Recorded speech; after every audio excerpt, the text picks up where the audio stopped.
l'idée d'un personnage féminin, de la fille très sexuée, sensuelle, qui joue beaucoup de sa séduction et qui a envie d'attirer tous les regards à elle.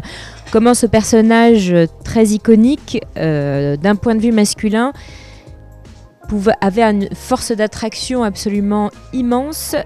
et en même temps permettait de se croire autorisé à l'écraser de manière totale. C'est-à-dire qu'à partir du moment où elle cesse d'être simplement la jolie fille sympa avec qui on s'amuse, on passe du bon temps,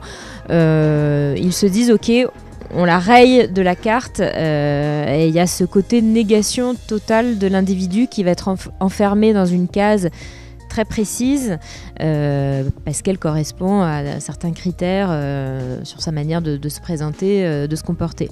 Et j'avais envie que ce personnage-là de Lolita, très symbolique, très iconique, sorte de lui-même et se compose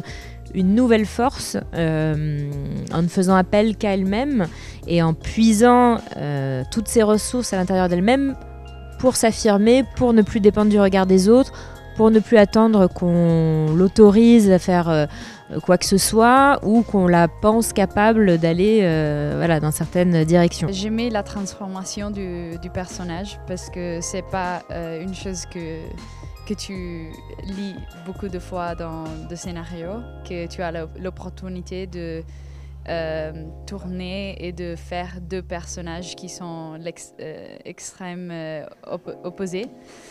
Je savais qu'il va être très difficile de tourner,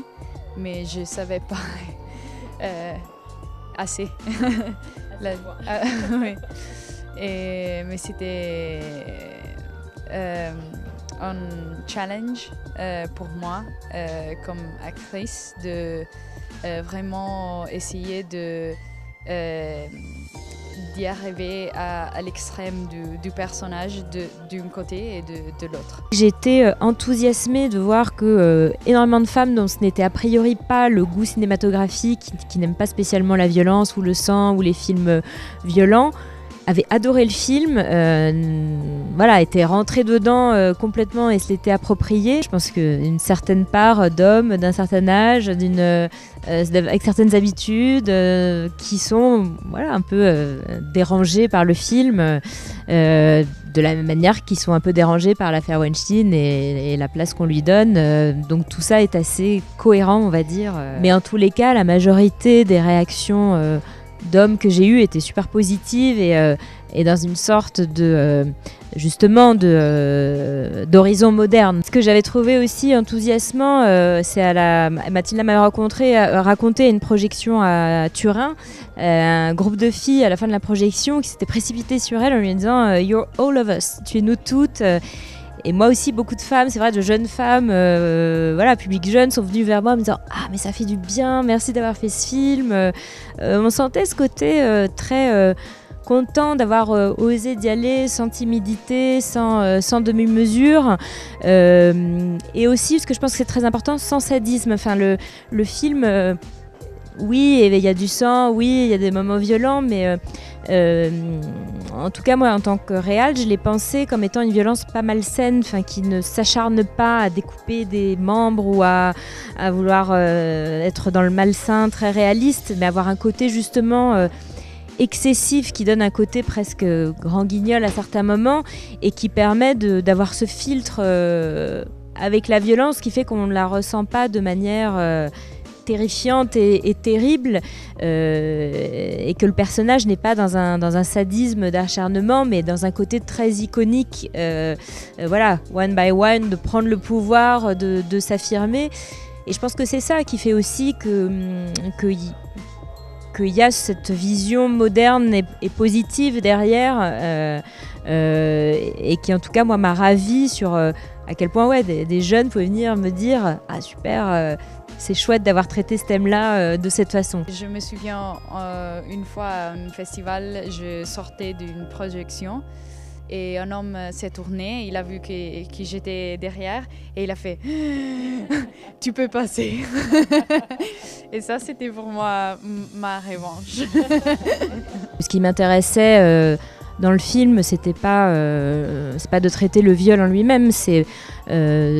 pour moi, de traiter tout ce que le viol peut représenter de plus large sur les violences qui peuvent être faites aux femmes, sur la manière dont on peut considérer une femme parce qu'elle se présente d'une certaine façon. Ça peut être de la violence verbale, de la violence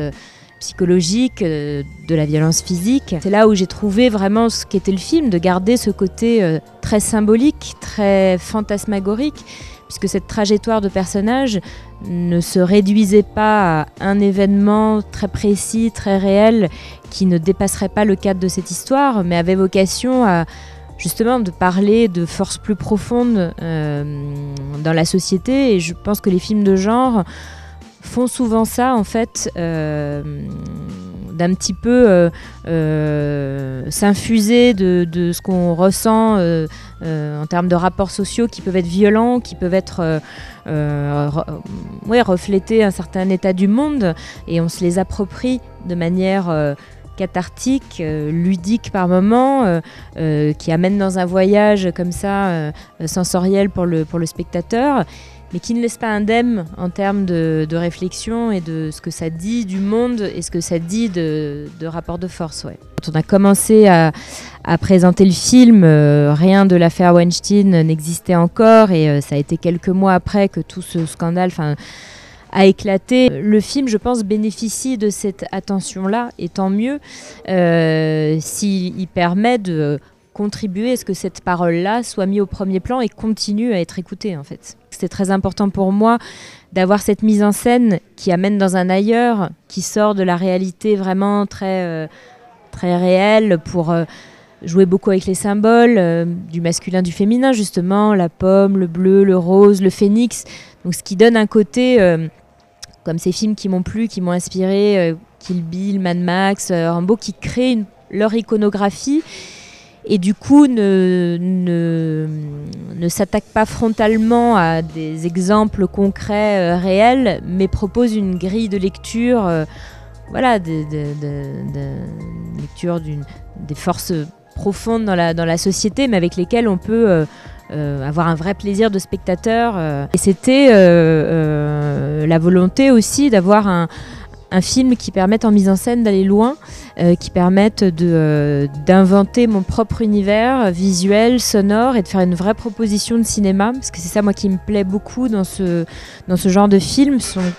des films qui peuvent être très sensoriels et en mise en scène, à partir de peu d'éléments, devenir très fort. Je repensais à un film comme Duel, par exemple, de Spielberg. C'est juste une voiture, un camion, et on est tenu en haleine pendant plus d'une heure. Et c'est un petit peu cette envie-là de mise en scène et de cinéma qui m'a au début amené vers ça, avec l'idée de ce personnage qui allait se transformer de manière radicale.